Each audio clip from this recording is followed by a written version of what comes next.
Olá, o Saúde em Foco está no ar e nós vamos falar sobre o uso de drogas na gestação. Para discutir esse assunto comigo, convidamos a Patrícia Cristino, enfermeira de uma estratégia de saúde da família do município de Santa Maria e mestranda em enfermagem pela Universidade Federal de Santa Maria. E a Janine Vasconcelos, enfermeira e mestre em saúde materno-infantil pela Universidade Franciscana e atualmente professora do curso de enfermagem da UFN. Sejam bem-vindas. Obrigada. Olá. Patrícia, como você percebe o uso de drogas na gestação? O uso de drogas na gestação eu percebo muito forte hoje em dia, porque o uso está sendo maior desde a adolescência. Então, quando a mulher engravida, ela já vem usando a droga, tanto ilícita quanto lícita. Porque quando nós falamos em drogas, falamos também não somente drogas como maconha, crack, mas também o cigarro, bebida alcoólica. Então já vem usando antes da gravidez. Então quando a mulher engravida, ela já vem fazendo uso dessas drogas. E aí causa problemas para a gestante e para o bebê, que pode nascer com baixo peso, né, prematuro. Ou com algum outro tipo de sequela, ou né? com alguma sequela da formação. Principalmente pelo uso que essa gestante fez durante a sua gestação. A gente sabe que cria uma certa abstinência depois, tanto para essa mãe quanto para esse recém-nascido. E aí, complementando também a Patrícia, a gente não pode esquecer que a gente está enfrentando agora essa onda do cigarro eletrônico, né, que também é muito prejudicial, tanto quanto o cigarro tradicional, podemos dizer assim. E falando em adolescentes, que é um público que tem aumentado bastante, né, usuários de droga na gestação também, falar no cigarro eletrônico também é importante, ainda mais agora nesse período onde a gente sabe que o público-alvo que tem utilizado esse tipo de dispositivo também são os adolescentes, né? Diferente da sua faixa etária, por exemplo, ou da sua condição socioeconômica, a gente sabe que está bastante forte essa questão do uso do cigarro eletrônico, que traz malefícios, né? E que vai trazer consequências para essa criança enquanto essa mãe fizer uso durante, então, o tempo de gestação, né? E como vocês percebem os desafios no cuidado a essas gestantes? Justamente como a gestante, ao engravidar, né, ela já fazia uso dessa droga antes, não tem como tu simplesmente dizer pare, né?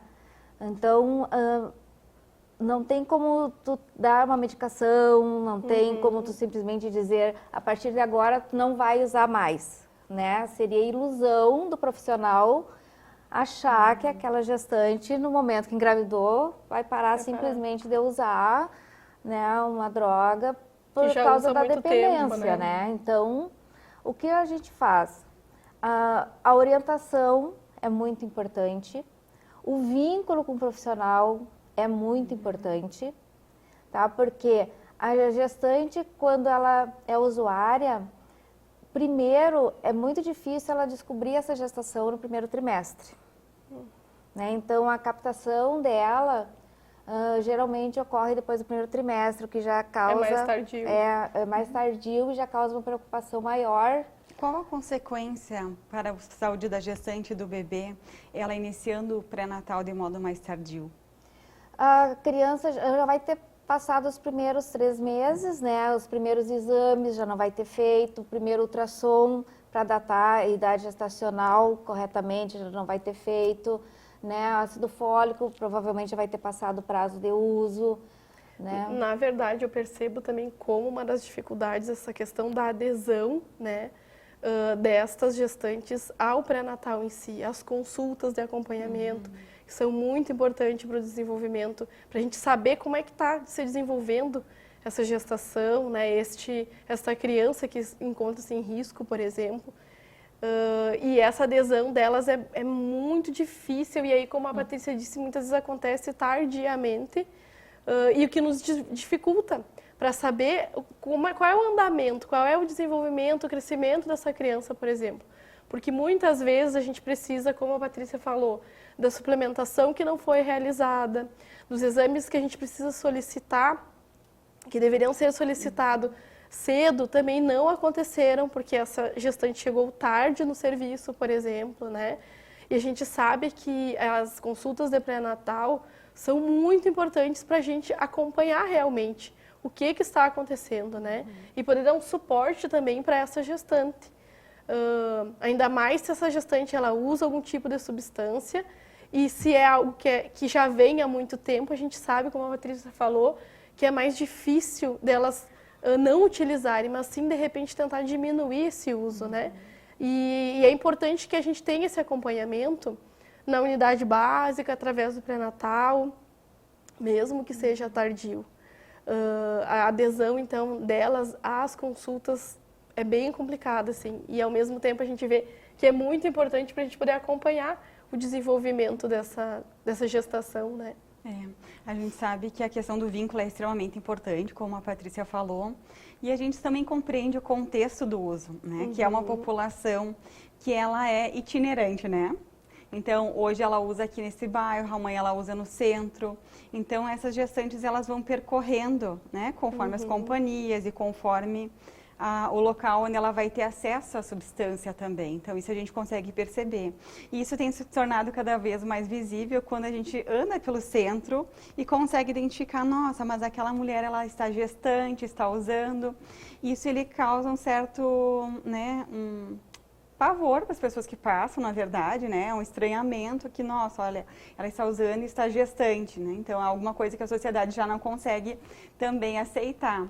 E aí, a gente precisa, ao mesmo tempo, manter um vínculo com essa mulher, né? Se eu falar para ela, não pode usar, né? Você faz sua consulta de pré-natal, isso vai romper de uma vez por todas esse vínculo. Mas a gente sabe que tem dilemas éticos também envolvidos. Se eu olho para ela com todo o cuidado do vínculo, do respeito a ela, que eu compreendo que ela não veio na minha consulta de pré-natal, porque naquele momento ela estava usando, ela não conseguiu acordar, ou enfim, não sabia mais que dia que era e o horário, dependendo do tipo da substância, a gente também tem um olhar que acaba sendo negligenciado para a saúde do bebê. Né? Então, muitas vezes acontece de ter que acionar o conselho tutelar, por exemplo. E como que vocês percebem isso a partir do momento que é necessário acionar o conselho tutelar? Assim, quando a gestante inicia o pré-natal, tem várias coisas que a gente aborda. Na primeira consulta pré-natal, além de ser observado, né, a idade gestacional, que ela está, o que ela usa, é feito testes rápidos, porque junto com o uso de drogas também tem o risco de ter infecções sexualmente transmissíveis, que também causam né, problemas para o bebê e para a gestante. Então, se essa mulher ela não está aderindo ao tratamento, ela não está aderindo às consultas pré-natais, é acionado o conselho tutelar. Como regra, se ela faltou, a gente faz buscativa, telefone geralmente não funciona, porque os telefones, né, elas dão, a gente atualiza. Ou muda número. Muda número, não atende, sabe, não funciona, às vezes a gente vai na casa, vai de atrás, tenta resgatar essa mulher, se não consegue, é acionado o conselho tutelar. Aí o conselho tutelar entra em ação, né? Se por acaso não consegue, às vezes é acionado até Ministério Público. E umas dificuldades que nós temos também no cuidado dessas gestantes é a questão dos medicamentos, né? Porque ela não pode, não vive sem a droga, não consegue ficar sem a droga e tem a questão da abstinência também. E dificulta a questão do tratamento também, justamente por causa do uso de medicações psiquiátricas que causam efeitos na saúde do bebê, né, e alteram já durante a gestação. Então, essa é uma da dificuldade que se tem no tratamento às gestantes. E a outra dificuldade que eu percebo é a questão da rede familiar delas, né, porque normalmente a gente consegue resgatar a família, precisa de ajuda, precisa que seja atento, que seja acompanhando, mas quando a gente vai ver o entorno delas, quem são os familiares, a gente percebe que muitos familiares também são usuários de drogas. Então, às vezes, as gestantes, elas querem parar de usar ou elas querem reduzir, mas ela tem aquele parceiro, tem pai, tem mãe que acabam utilizando. Né? O que vocês percebem na rede de Santa Maria, na rede de atenção à saúde, que tem de suporte a essas gestantes? Na maioria dos postos da rede, eles não têm equipe de saúde mental. Tá? São poucos que têm a residência de saúde mental integrada nas unidades. Então, as gestantes que não têm na sua unidade essa equipe, elas têm que procurar o CAPS. Então, aí já dificulta, porque, em primeiro lugar, ela tem que querer, tá? E não é um atendimento assim que vai lá e resolve. Então, a pessoa tem que ir várias vezes, né? Então, a maioria desiste. O que eu percebo também é que falta um pouco mais da integração entre a rede, né, de atendimento, por exemplo. De um modo geral e mais específico, nesses casos, por exemplo, a rede tem que se conversar. Porque é uma pessoa que não pode ficar perdida no sistema, não pode ficar solta, né? Ela precisa de um atendimento, muitas vezes ela precisa de um atendimento mais rápido, e a gente sabe que ter acesso ao CAPS, por exemplo, muitas vezes é muito difícil, ou leva um tempo que a gente não poderia ter, né, de espera, por exemplo, porque essa gestante ela já está numa situação de risco e aí ela precisa ficar exposta a mais um tempo ainda para depois ela entrar, então, pelo CAPS para poder ter um atendimento, por exemplo, né? Também percebo um pouco de falta de despreparo, assim, por parte de alguns profissionais que trabalham na rede, até de entendimento, né, da urgência desse atendimento que a gente necessita para elas, onde muitas vezes acabam colocando elas, espera, vão colocar na fila, vai ter que esperar mais um mês, 2 meses, uma semana, e a gente sabe que esse tempo é precioso e que a gestação voa, como eu digo, corre, anda muito rápido, e essa criança está exposta, né, a risco. Então, eu percebo que a rede deveria ter uma comunicação mais ágil, por exemplo, nessas situações específicas, né? E ter um acesso mais fácil ao CAPS, principalmente. Acredito que isso iria facilitar bastante para quem trabalha na rede, né? Essa conversa entre os profissionais, para que esse atendimento fosse de uma maneira mais ágil, né? Para essa gestante que não pode ficar na espera e também não pode ficar solta no sistema. E uma das coisas que a gente precisa pensar também é a distância do CAPS do território onde elas estão inseridas, né? Então, envolve condição econômica, o deslocamento, ir até lá. Muitas vezes a gestante ela é baixa renda, não tem condições de ter passagens para ir e para voltar. Isso acaba interferindo. Então, a falta de dispositivos no território ou próximo também é um dos fatores que acaba dificultando. E, além do vínculo que vocês falaram antes, o que vocês consideram importante no cuidado a essas gestantes? O preparo profissional. O preparo profissional é primordial, porque assim, o vínculo ele só é feito quando o profissional é preparado. Tá? A primeira coisa que a mulher tem que sentir é que aquele profissional que está ali, ele não está ali para julgar. Ele está ali para ajudar, para orientar, para fazer o melhor para aquela gestação.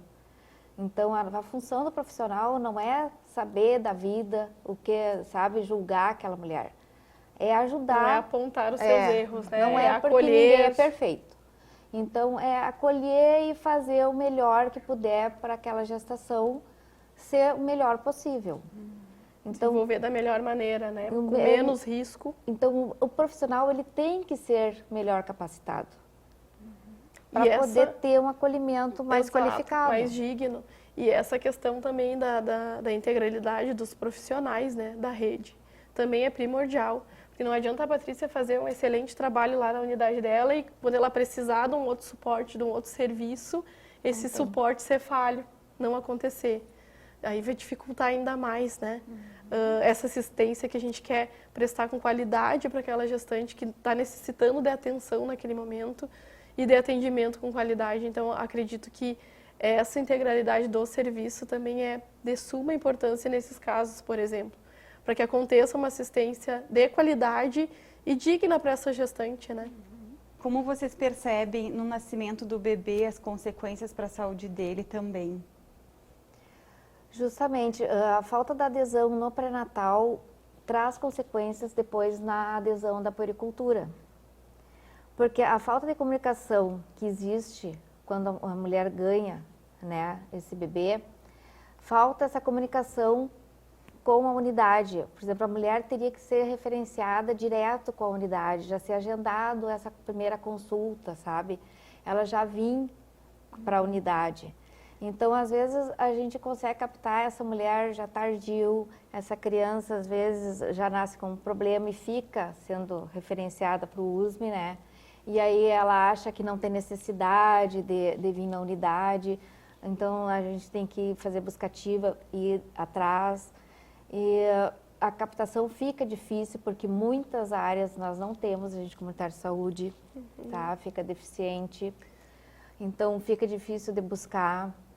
Essa transição do cuidado, né, é importante entre o hospital, onde essa gestante pariu essa criança, para a unidade básica, para que a unidade básica dê continuidade a essa assistência e esse cuidado, né? E quando essas crianças nascem lá no hospital, por exemplo, a gente observa muito a questão de dificuldade respiratória dessas crianças, né? Crianças que muitas vezes ficam mais um tempo internadas por estarem apresentando ou algo neurológico também, ou uma dificuldade mais acentuada respiratória e precisa ficar mais um tempo de internação. A própria questão da abstinência, são crianças que são muito chorosas, que choram muito depois que nascem, porque obviamente, né, passaram um tempo da gestação com aquele uso, com aquela droga circulante, e simplesmente de uma hora para outra é retirado, né? E aí a gente sabe o quanto é prejudicial para essa criança, logo após o parto, por exemplo, né? E muitas dessas crianças ficam, sim, mais tempo internado, mais tempo que deveria, por exemplo, né? E aí a importância dessa transição ocorrer adequadamente, para que quando essa puérpera saia da maternidade, ela tem um acompanhamento depois lá com a Patrícia na unidade básica, lá com a agente comunitário de saúde, né? Então tem que ter essa conversa também, da atenção primária com a secundária, para saber o que aconteceu, como ocorreu, né? Se essa criança ela teve alguma alteração no pós-parto, se não, para que a Patrícia possa entender algumas questões que possam vir a acontecer com essa criança e com essa puérpera depois também.